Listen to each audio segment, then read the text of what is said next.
Diana Ross ya tiene más de 80 años y cómo vive es triste. Su nombre ha resonado a lo largo de décadas en la música, la moda y el cine.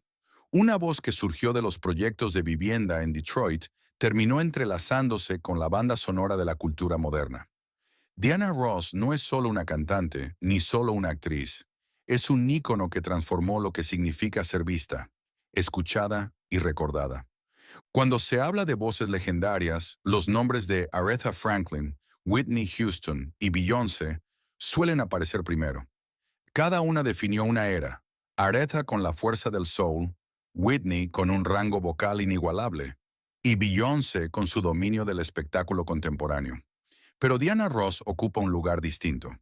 Ella es el hilo que las conecta, el puente que llevó el sueño del arte femenino negro desde las luchas de los años 60 hasta los escenarios globales del siglo XXI. Sin ella, el camino para las que vinieron después habría sido mucho más empinado. Su música no solo conquistó listas, tocó vidas. Una fan escribió que, siendo joven y negra en el sur segregado, logró sobreponerse al desamor y a la soledad, escuchando una y otra vez Ain't No Mountain High Enough. En esa canción encontró permiso para soñar en grande, para creer que las barreras, sociales, raciales o personales, podían derrumbarse. En ese instante, Ross no fue solo una cantante, fue compañía, fue valor. Multiplica esa historia por millones y comienzas a entender su verdadero impacto. No solo moldeó la cultura, sino también el interior de quienes más la necesitaban. Brillaba con lentejuelas y vestidos de gala, pero detrás del glamour estaba una mujer que se atrevió a cruzar límites marcados por la raza, el género y las expectativas. Admirada y criticada en igual medida, convirtió la ambición en supervivencia y la supervivencia en leyenda. Hoy, pasados los 80, aún camina alfombras rojas y sube a los escenarios. Pero su historia ya no se trata solo de fama. También habla de momentos íntimos, de familia y del precio de sostener durante tanto tiempo un símbolo. Entonces, ¿quién es Diana Ross cuando se apagan las luces? ¿Qué verdades se esconden tras las pelucas y los reflectores? ¿Y qué nos revelan sus decisiones, triunfos y cicatrices sobre el costo de ser un ícono? Bienvenidos a su historia. Sección 1. De Detroit a la cima. Imagina a una niña en Detroit a mediados de los años 40, llena de energía, curiosidad y la certeza de que algo grande la esperaba. Esa niña era Diana Ross, o mejor dicho, Diane Earle, como su madre la llamó al nacer el 26 de marzo de 1944. Un error administrativo en el certificado de nacimiento transformó Diane en Diana, y el nombre se quedó, aunque en casa y en la escuela, siguió siendo Diane durante años. Creció en los Brewster Douglas Projects, un vecindario obrero donde la esperanza se imponía a la dificultad. Diane era la segunda de 6 hijos. Su madre, Ernestine, llenaba el hogar de ánimo, mientras su padre, Fred, trabajador disciplinado de fábrica, le enseñaba el valor del esfuerzo. El dinero escaseaba, pero la determinación abundaba. En Cass Technical High School estudió diseño de moda, sastrería y cosmetología. Trabajó medio tiempo en los grandes almacenes Hudson's. Fue una de las primeras chicas negras contratadas como ayudante de comedor y peinaba a las vecinas para ganar un dinero extra. No se preparaba para la fama, estaba construyendo habilidades, independencia y un sentido claro de identidad. La música la encontró en 1959, cuando se unió a Mary Wilson, Florence Ballard y Betty McGlown para formar The Primates. Cantaban en bailes escolares y concursos de talento, versionando a Ray Charles y The Drifters. No era glamoroso, pero apuntaba a algo mayor. Smokey Robinson las escuchó y las presentó a Berry Gordy de Motown. Al principio las rechazaron por ser demasiado jóvenes, pero ellas insistieron, esperando afuera de Hitsville, USA, hasta llamar la atención. En enero de 1962, tras graduarse anticipadamente de la secundaria, Motown firmó con el grupo. Pasaron a ser The Supremes, y Ross pronto se colocó al frente con su voz clara y distinta. Sus primeras grabaciones tuvieron éxito moderado, pero eran el inicio de algo más grande. Incluso entonces, los observadores notaban la silenciosa determinación de Ross por destacar. Se movía con un porte especial, con una chispa que sugería que miraba más allá de los escenarios del barrio. No era todavía ambición en plena floración, pero sí la primera señal de una joven convencida de que estaba destinada a algo más. Visto en retrospectiva, aquellos primeros años fueron un cimiento hecho de tenacidad y persistencia. Las clases de moda, los trabajos de peinadora, las audiciones en la calle, no eran desvíos, eran peldaños. Cuando The Supremes empezaron a trepar en las listas, Diana Ross no solo cantaba, ya estaba moldeando su destino. Más allá de la presencia constante de sus padres, la vida familiar de Diana jugó un papel silencioso pero profundo en su formación. Fue especialmente cercana a su hermano menor, Arthur T. Boy Ross, quien más tarde sería compositor de Motown, escribiendo canciones grabadas por Michael Jackson y Marvin Gaye. Los hermanos solían compartir charlas nocturnas sobre sueños más grandes que Detroit. Arthur escribía letras, mientras Diana tarareaba melodías. Ese vínculo creativo en su propio hogar afianzó la idea de que el arte podía ser una herencia familiar, no solo una ambición personal. Los vecinos de Brewster Douglas aún recuerdan a la joven Diane colocando una silla en la acera. A veces practicaba costura y al minuto siguiente ya estaba peinando a alguna vecina. Cobraba unas monedas y en ocasiones solo una sonrisa. Aquella habilidad le servía para ganar un poco de dinero de bolsillo, pero sobre todo para crear lazos con la comunidad. Para ellos no era todavía una estrella, sino una muchacha de manos rápidas y ojos grandes, que parecía destinada a ir más allá de la cuadra.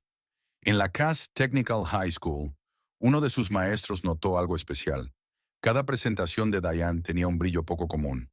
Una vez después de un recital escolar, el profesor se inclinó y le dijo: «Tú naciste para ser vista. No te escondas detrás de la máquina de coser». Ese consejo quedó grabado en ella, alimentando en silencio la idea de que su lugar no estaba solo en los bastidores de la moda, sino también en el escenario. Sección 2. El éxito con The Supremes. Cuando The Supremes lograron abrirse paso, no fue poco a poco. Fue un estallido. En 1963, When the Love Light Starts Shining Through His Eyes, les dio su primera probada de las listas musicales. Un año después, Where Did Our Love Go se disparó al número 1, y de pronto 3 jóvenes del barrio obrero de Detroit se convirtieron en estrellas internacionales. Lo que siguió fue una racha dorada. Baby Love, Stop, In the Name of Love, I Hear a Symphony, You Can't Hurry Love. Entre 1964 y 1967 acumularon 10 sencillos en el número 1, un récord para cualquier grupo femenino de su tiempo. Pero su historia nunca se trató solo de música. En medio de la América racialmente dividida de los años 60, The Supremes se transformaron en símbolos culturales. Lucían vestidos deslumbrantes en The Ed Sullivan Show, aparecían en portadas de revistas y llenaban salas de estar donde nunca antes se había recibido a artistas negros. No solo rompían récords de ventas, rompían barreras. Aún así, en la cima, el grupo comenzó a cambiar. Desde el inicio, Berry Gordy vio en Diana Ross el rostro capaz de llevar a Motown más lejos. Ella fue colocada en el centro. Cantaba como solista, respondía en las entrevistas, atraía la mirada de las cámaras. Pero ese foco tenía un precio. Florence Ballard, la poderosa contralto del grupo, empezó a sentirse relegada. Mary Wilson recordaba cómo la risa fácil de los primeros años fue dando paso a la tensión. Ni siquiera Diana era inmune a la presión. Su ambición la impulsaba, pero también la aislaba. En 1967, durante un show en Boston, se desplomó en el escenario. Un símbolo de su fuerza, pero también del peso de cargar con el éxito del grupo. Ese mismo año el cambio se oficializó. La agrupación pasó a llamarse Diana Ross y The Supremes. Poco después, Florence se marchó y fue reemplazada por Cindy Birdsong. Para algunos fue estrategia, para otros traición, pero lo cierto es que las Supremes dejaron de ser un trío de iguales y se convirtieron en la plataforma de una estrella en ascenso. El camino dentro de The Supremes nunca fue fácil. Florence, quien había ayudado a formar el grupo, sufría con el protagonismo creciente de Diana. A sus amigos les confesaba la amargura de sentirse opacada. Una vez le dijo a Mary Wilson: «Siento que ya no cantamos juntas, solo la respaldamos a ella. La tensión se profundizó con el tiempo, y su salida en 1967 sorprendió a los fans, desatando rumores de favoritismo y traición que aún persiguen la historia del grupo. Mary Wilson, mientras tanto, mantenía una relación compleja con Ross. En sus memorias admitió admirar su determinación, pero también resentir cómo el brillo dañaba su amistad. Eran hermanas en la música, pero rivales en el destino. Sonrisas sobre el escenario, distancia tras el telón. La prensa avivaba ese fuego. A mediados de los 60, los tabloides solían presentar a Diana como la protegida de Berry Gordy, insinuando que su ascenso no era por mérito propio, sino por cercanía con el fundador de Motown. Para una joven afroamericana bajo enorme presión, esos titulares dolían. Más tarde confesó en entrevistas que sentía que siempre la juzgaban, celebrada como estrella, pero tratada como culpable por su ambición. Aun con todo, los logros fueron gigantescos. En pocos años consiguieron 12 números uno, rivalizando incluso con The Beatles en impacto cultural. Abrieron caminos para otros artistas, demostrando que jóvenes negras podían dominar la corriente principal en sus propios términos. Pero el triunfo tuvo un precio. La salida de Florence dejó a Mary Wilson desilusionada, y en sus memorias, Diana reconoció la soledad que escondía bajo las lentejuelas y reflectores. La fama la hizo icónica, pero también la aisló. Aplaudida sobre el escenario, solitaria cuando caía el telón. En 1970, el final era inevitable. Someday We'll Be Together fue su último número uno como grupo. Para Diana Ross, fue un adiós y al mismo tiempo un comienzo. El instante en que aquella chispa que había nacido en una adolescente de Detroit la llevó finalmente a reclamar su propio destino. Sección 3.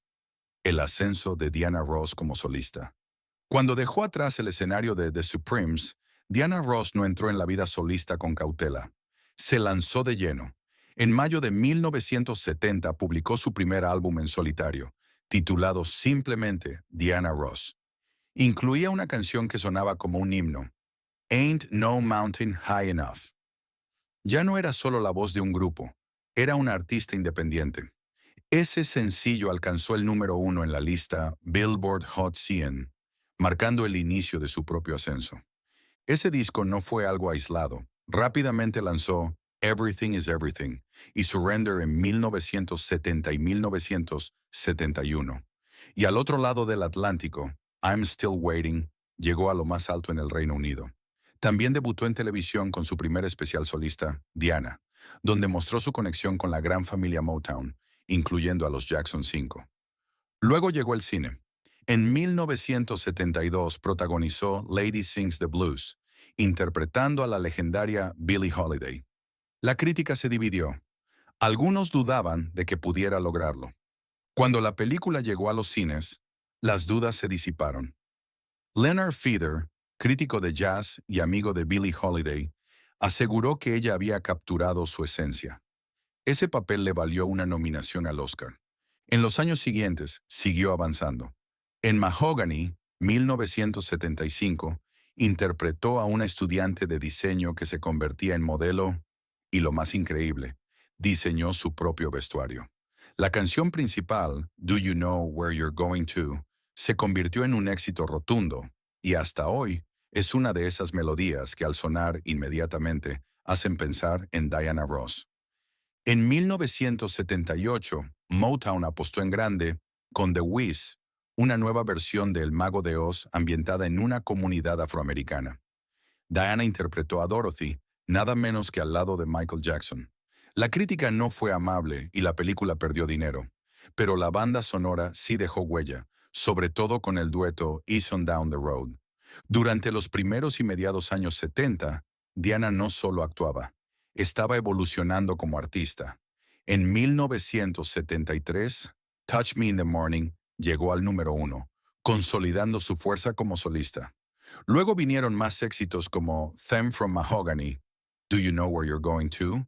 Y Love Hangover, mostrando que podía moverse con naturalidad entre la balada y el disco. Y así entramos a los años 80. Primero llegó The Boss en 1979.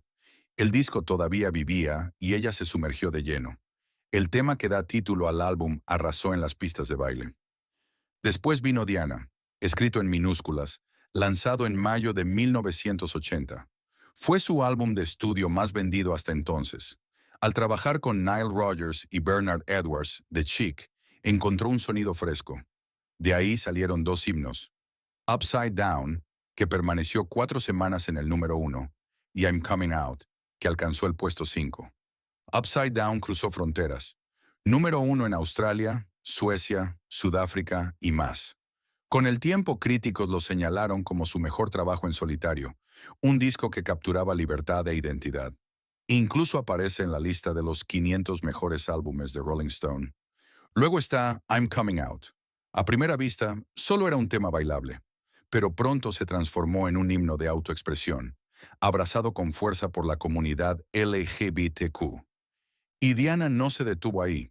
En 1981 volvió al cine con la canción principal de It's My Turn. Ese mismo año unió fuerzas con Lionel Richie en Endless Love. El dueto, creado para la película del mismo nombre, se convirtió en un fenómeno. 9 semanas en el número 1, el sencillo más vendido de 1981 y el dueto más exitoso en la historia de la música popular. Ese momento marcó un punto de inflexión. Con 6 sencillos solistas en el número 1, igualó y con el tiempo superó a la mayoría de cantantes femeninas de la historia. A fines de 1981, dejó Motown y firmó con RCA bajo un contrato millonario. Su primer álbum con ellos, Why Do Fools Fall in Love, trajo éxitos como el tema homónimo, Mirror, Mirror, Missing You y Muscles. Este último producido por Michael Jackson. Así se mantuvo en las listas durante los primeros años 80. La década fue una mezcla. Siguió con el disco, exploró el pop, probó con nuevos productores y no dejó de girar. En Estados Unidos algunos discos tuvieron menor impacto, pero en Europa se sostuvo con fuerza. Al mismo tiempo, su carrera en el cine se fue apagando. Ninguno de sus papeles posteriores a The Wiz logró el mismo brillo, aunque la huella de esas películas aún vive en sus presentaciones. Si uno lo piensa bien, hay algo claro. Diana Ross nunca descansó en la fama temprana. Con cada etapa buscó reinventarse, incluso a riesgo de la crítica. Colaborar con Chic en un momento de cambios musicales, cambiar de sello, arriesgarse en el cine, todo eso pudo haberla hecho caer, pero siempre siguió adelante. Claro, no todo fue perfecto. El cambio a RCA no le trajo más números 1 en Estados Unidos y su dominio en las listas se fue apagando. Sus discos posteriores, aunque sólidos, no alcanzaron el impacto de los anteriores. Y sus películas después de The Wiz no generaron la misma expectación. Pero podría decirse que cambió posiciones en los rankings por relevancia constante, sin conformarse con la nostalgia. Eso requiere valentía. En este periodo, la vida de Diana siguió dos caminos paralelos: la música, que viajaba entre el disco, el pop y la balada, y el cine, menos brillante pero siempre presente. Creó solos que conectaron con distintas audiencias. Encontró colaboradores clave y nunca salió del radar cultural. Rompió con el molde del grupo, se adelantó con nuevos sonidos, siguió su instinto, a veces incierto, muchas veces arriesgado, y dejó un legado que otras seguirían. Mujeres que cruzan géneros, que actúan y cantan, que construyen identidad a través de la música. Pero detrás del glamour del éxito, su vida personal también fue intensa. Su vínculo con Berry Gordy, el fundador de Motown, no fue solo profesional. Compartieron un romance que durante años fue de los más comentados en la industria. De esa unión nació su primera hija, Rhonda, aunque la verdad sobre su paternidad se mantuvo en privado por mucho tiempo. Para Diana, fue un delicado equilibrio: ser la cara de Motown y al mismo tiempo, una joven enfrentando el amor bajo el escrutinio de la fama. En 1971, Diana se casó con el ejecutivo musical Robert Ellis Silverstein. La boda fue todo un cuento de hadas, con invitados famosos y titulares celebrando a la diva que había encontrado estabilidad. Tuvieron dos hijas, Tracia y Chutney, mientras Silverstein reconoció y crió a Rhonda como suya. Por un tiempo, Ross lo tenía todo: discos en la cima, papeles en Hollywood y una familia en crecimiento. Pero la presión de la fama y su imparable agenda pasaron factura. En 1977 se divorciaron, dejando a Diana frente al reto de equilibrar maternidad y estrellato. En medio de esos giros personales, Ross cultivó amistades profundas. Marvin Gaye, colega de Motown, recurría a ella con frecuencia, y su rivalidad juguetona en el estudio se recuerda con cariño. Pero fue su cercanía con Michael Jackson la que más llamó la atención. Lo conoció siendo apenas un niño, cuando los Jackson 5 llegaron a Motown, y se convirtió en su mentora, casi en una segunda madre. Esa unión perduró por décadas, con llamadas nocturnas, secretos compartidos y muestras públicas de afecto que dieron lugar a todo tipo de rumores.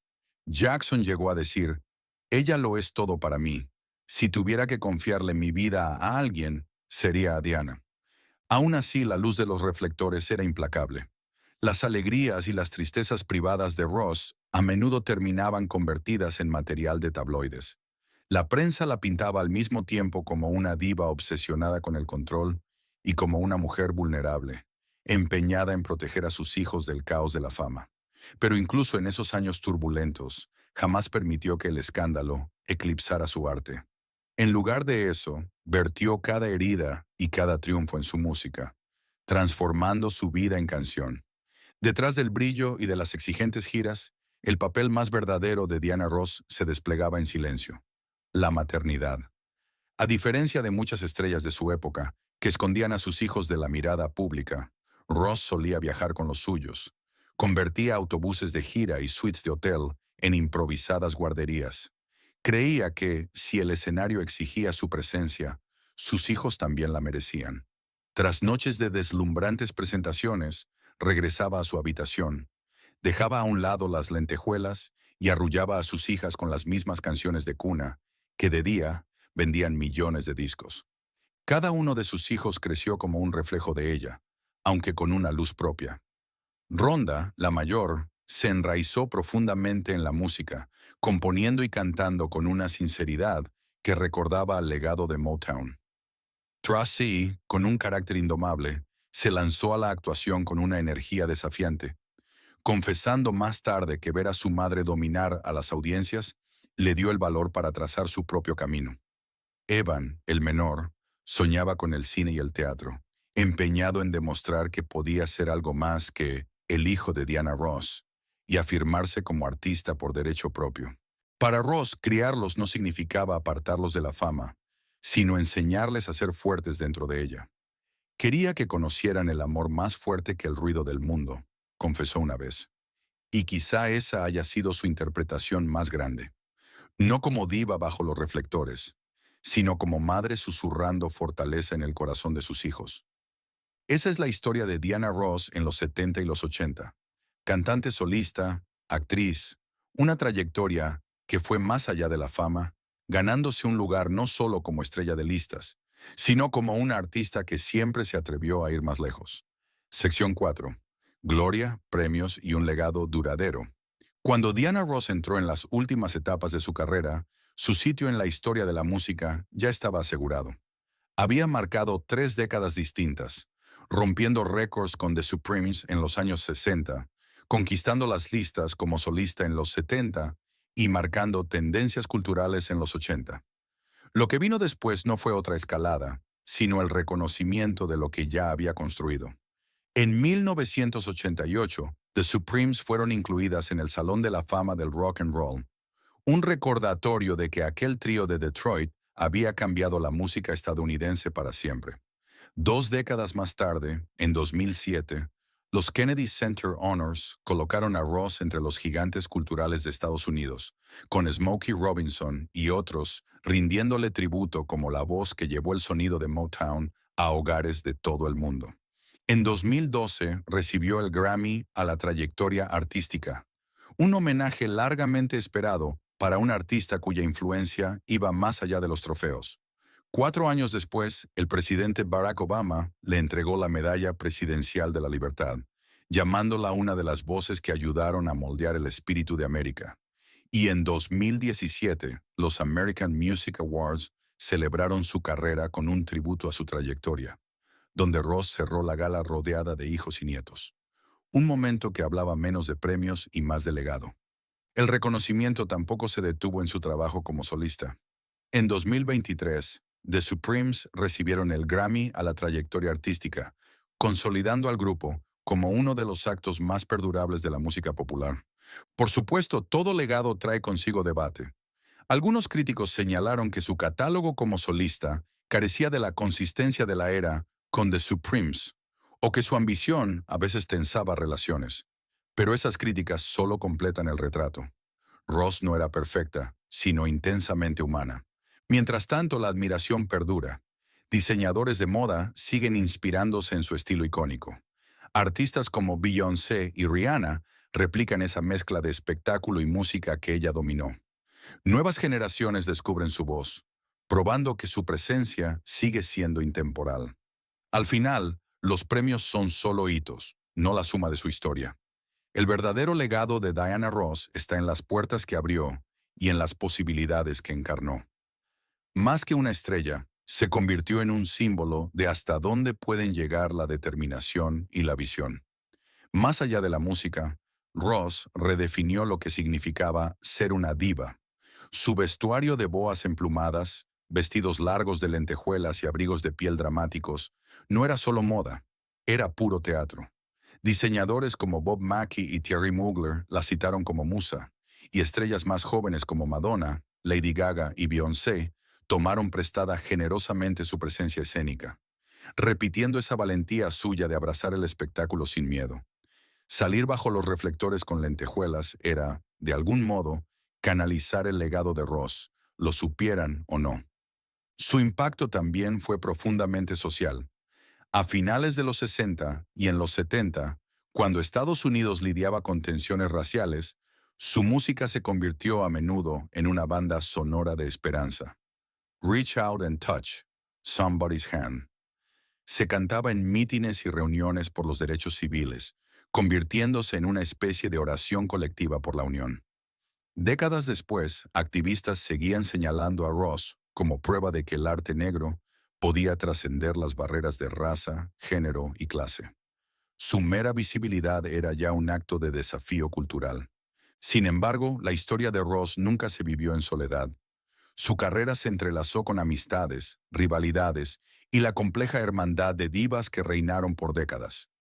La prensa, siempre ávida de drama, la enfrentó en un duelo silencioso con Aretha Franklin. Los titulares comparaban a la reina del soul con la suprema diva, alimentando rumores de miradas frías y competencias no dichas en ceremonias de premios. Verdaderos o no, esos relatos solo aumentaban la fascinación del público por mujeres que, más que rivales, estaban esculpiendo un espacio imposible en una industria dominada por hombres. Otra supuesta tensión giraba en torno a Ross y Dionne Warwick, avivada por programas de televisión y audiencias compartidas. Algunos cercanos hablaban de una distancia educada más que de hostilidad, pero los tabloides la bautizaron como rivalidad de divas, para deleite de sus lectores. No todas las conexiones fueron tensas. Con Michael Jackson compartió un vínculo raro que se extendió por décadas, desde las salas de ensayo de Motown hasta llamadas nocturnas en la adultez.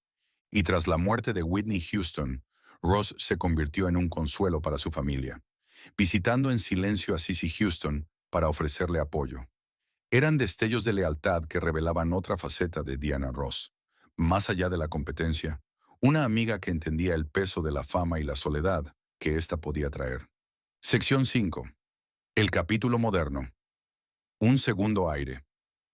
Algunos dirían que los días más brillantes de Diana Ross quedaron en el pasado, y sin embargo, a partir del 2020 entró en un nuevo capítulo, más sereno, más sabio, pero todavía lleno de momentos capaces de sorprender al mundo. En medio de la pandemia de 2020, lanzó Supertonic, Mixes, una colección de remixes de sus grandes éxitos. Un año después llegó Thank You, 2021, su primer álbum con material original en décadas, grabado en casa durante el encierro. El disco era íntimo, no grandilocuente. Aunque las críticas fueron mixtas, alcanzó el top 10 en el Reino Unido, su primera vez en más de 20 años. Después vino su regreso triunfal a los escenarios. En 2022 cantó en el Jubileo de Platino de la Reina Isabel II en Londres y encabezó el legendario festival de Glastonbury, donde miles de voces corearon sus clásicos de Motown.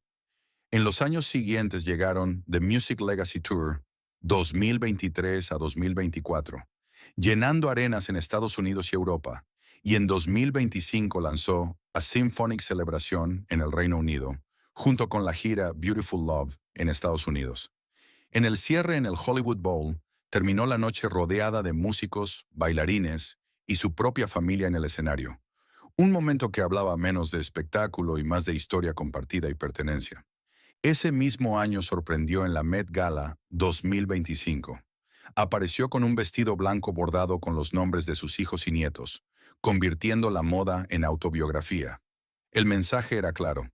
Su mayor legado no estaba solo en la música, sino también en la familia. Sus presentaciones en esta etapa no son impecables. A veces su voz se quiebra, apoyándose en coristas o suavizada por la edad. Pero cuando suenan los primeros acordes de Chain Reaction o I Will Survive, el público se pone de pie al unísono. Los críticos lo admiten. Quizá no es perfecto, pero es inconfundiblemente Diana Ross, resiliente, humana, radiante. En este capítulo moderno, Ross ya no persigue listas ni premios. Se concentra en la conexión, en la familia, en la gratitud, en la alegría perdurable de cantar. Con más de 80 años ha demostrado que la pasión no desaparece con el tiempo. Al contrario, se profundiza. Su mayor ancla en estos años ha sido la familia. Su hija Tracee Ellis Ross alcanzó la fama como actriz en la serie Black-ish, siempre reconociendo que la fortaleza de su madre la inspiró. Tracy y sus hermanos suelen acompañar a Diana en las alfombras rojas, y esas apariciones públicas irradian glamour, pero también intimidad. A los fans les encanta ver a la diva no solo como un ícono, sino como una madre rodeada de los hijos que luchó por proteger y criar. Un momento especialmente conmovedor ocurrió durante su gira de 2023, cuando su hijo Evan la sorprendió en el escenario de Los Ángeles. Mientras Diana entonaba Ain't No Mountain High Enough, Evan apareció con sus nietos. El público estalló en aplausos, muchos con lágrimas en los ojos, al ver a 3 generaciones de la familia Ross bajo el mismo reflector. Ya no era solo un concierto, era historia viva. Incluso ahora, cuando la voz a veces titubea, el público se levanta de sus asientos. En Glastonbury, algunos notaron que sus notas altas vacilaban, pero a nadie pareció importarle. Lo que contaba era la presencia, el aura inconfundible de una mujer que había cargado décadas de música sobre sus hombros. Vestida de lentejuelas, con el mentón en alto y los ojos brillando, convirtió la imperfección en un nuevo tipo de perfección. Un recordatorio de que incluso las divas envejecen, pero su espíritu permanece indomable. Sección 6. Susurros y reflexiones. Incluso las leyendas caminan con sombras. En la historia de Diana Ross, los susurros la han acompañado durante décadas. Rumores, opiniones divididas, medias verdades que giran alrededor del reflector. El mito que no se apagó. Durante años, el público creyó que Ross había descubierto a los Jackson 5. Motown alimentó esa idea con el álbum Diana Ross Presents the Jackson 5. En realidad, fue el productor Bobby Taylor quien llevó a los hermanos al sello. Ross nunca desmintió el mito, y así sobrevivió. Un recordatorio de cómo las narrativas de las celebridades pueden vivir más que los hechos. Lealtad y controversia. Su cercanía con Michael Jackson mantuvo su nombre ligado a él mucho después de The Supremes. En 2019, cuando Living Neverland desató debate mundial, Ross lo defendió públicamente como una fuerza magnífica e increíble. Sus admiradores alabaron su lealtad. Sus críticos la acusaron de minimizar las voces de los sobrevivientes. El momento reveló cómo las alianzas del pasado pueden ensombrecer una reputación incluso décadas después. Susurros privados. Las especulaciones también alcanzaron su vida íntima, como la afirmación de Smokey Robinson sobre un romance juvenil. Ross nunca lo confirmó, y tal vez su silencio dijo más que cualquier palabra. No todos los rincones de una vida pública deben darse en explicación. Íconos y el paso del tiempo. Su aparición en la Met Gala 2025 también encendió debate, no solo sobre moda, sino sobre cómo el público responde a los íconos que envejecen. Admiradores vieron en su vestido un tributo conmovedor. Otros lo interpretaron como un signo de vulnerabilidad.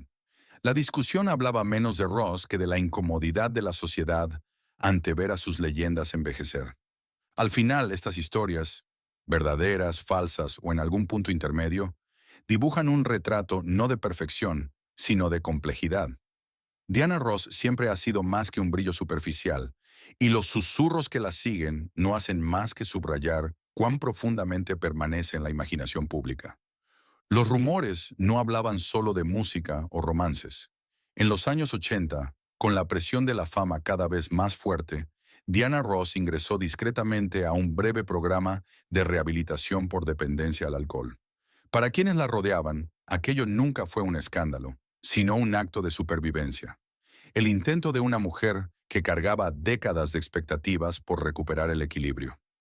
Pocos fanáticos lo supieron entonces, y la propia Ross rara vez lo mencionó. Pero ese episodio dejó ver el costo real que la fama implacable puede imponer.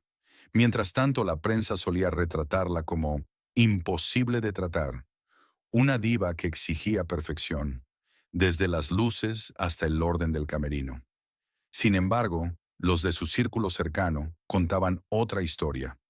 Para ellos, Ross no era temperamental, sino ferozmente protectora de su arte y de su equipo. Si pedía lo mejor, recordaba un miembro de la gira, no era para ella, era para que el público recibiera el espectáculo que merecía. Esa tensión entre percepción y realidad la acompañó siempre. En las portadas de revistas, era la estrella intocable con corona de diamantes. Fuera del escenario, era una mujer que buscaba ser comprendida, vulnerable a la crítica, deseando privacidad. En muchos sentidos, la división entre Diana Ross, la ícono, y Diana la humana, se convirtió en el gran dilema de su vida. No todos los rumores estaban ligados a su arte. En 2002, Ross fue arrestada en Arizona por conducir bajo los efectos del alcohol, un incidente que acaparó titulares. Para una mujer cuya imagen había estado siempre pulida, aquella foto policial resultó impactante para el público. Los críticos se apresuraron a llamarla una diva caída, aunque sus admiradores respondieron que solo mostraba su humanidad, un recordatorio de que incluso los íconos tropiezan. Tras bambalinas también surgían historias. Algunos miembros del staff se quejaban de sus exigencias, de su costumbre de llegar tarde o de pedir arreglos elaborados en los camerinos. Para unos era difícil, para otros simplemente una mujer que no se disculpaba por tener estándares altos en una industria que solía castigar a las mujeres por mucho menos. Incluso la familia se volvió terreno de especulación. Durante años circularon rumores sobre la verdadera paternidad de Rhonda. Cuando se reveló que Berry Gordy era su padre biológico, algunos afirmaban que Rhonda se había sentido como una extraña dentro de su propio hogar. Ross casi nunca habló públicamente del tema, pero quienes la conocían decían que luchó con todas sus fuerzas por mantener a sus hijos unidos, convencida de que el amor, y no el escándalo, debía definirlos. Sección 7. Reflexiones finales. Diana Ross es más que una voz, más que un catálogo de éxitos. Es una lección de resiliencia, de ambición y de cómo reescribir el propio destino. Su viaje, desde un complejo de vivienda en Detroit hasta la cima de la cultura mundial, nos recuerda que la grandeza no se hereda, se construye, a menudo a un costo que solo el soñador comprende. Su legado no se mide solo en discos y premios, sino en el valor que encarnó. Demostró que una mujer podía dominar el escenario con elegancia y autoridad, que una artista negra podía redefinir los límites del entretenimiento en Estados Unidos, que la reinvención siempre es posible, incluso cuando el mundo insiste en lo contrario. Para quienes vinieron después, Ross dejó más que melodías, dejó un mapa: atreverse, resistir y seguir avanzando cuando lo fácil habría sido hacerse a un lado. En ese sentido, su historia sigue inspirando, no solo como música que se escucha, sino como prueba de que la identidad puede ser poder y el arte, una forma de sobrevivir. Al final, quizá el mayor regalo de Diana Ross sea recordarnos que la posibilidad misma es una canción que ha cantado toda su vida y que seguirá resonando mucho después de que las luces del escenario se apaguen. Miremos las fotografías. Diana Ross en los años 60, con los ojos brillantes, la voz en lo alto, envuelta en vestidos deslumbrantes. Y luego Diana Ross a los 80, con una sonrisa más serena, pero con una presencia igual de poderosa. No es una curva de pérdida, sino de resistencia. La belleza se transformó en gracia, la fama en legado. En uno de sus conciertos más recientes, cerró con Ain't No Mountain High Enough. El público cantaba más fuerte que ella. En primera fila, una mujer lloraba abiertamente, susurrando, «Ella es toda mi vida». Esa noche, las luces no reflejaron solo a Ross, sino a cada persona que había llevado sus canciones en el corazón. En definitiva, la historia de Diana Ross es a la vez monumental e íntima. Fue la niña negra de Detroit que conquistó el mundo, y la madre que halló felicidad en ver triunfar a sus hijos. Fue la diva glamorosa que exigía perfección, y la mujer frágil que a veces tropezaba. Y quizá ahí resida su verdadero legado. La grandeza no consiste en no caer nunca, sino en levantarse una y otra vez hasta que la canción se vuelve eterna. Gracias por acompañarnos en este recorrido por la vida y el legado de Diana Ross. Nos vemos en el próximo video.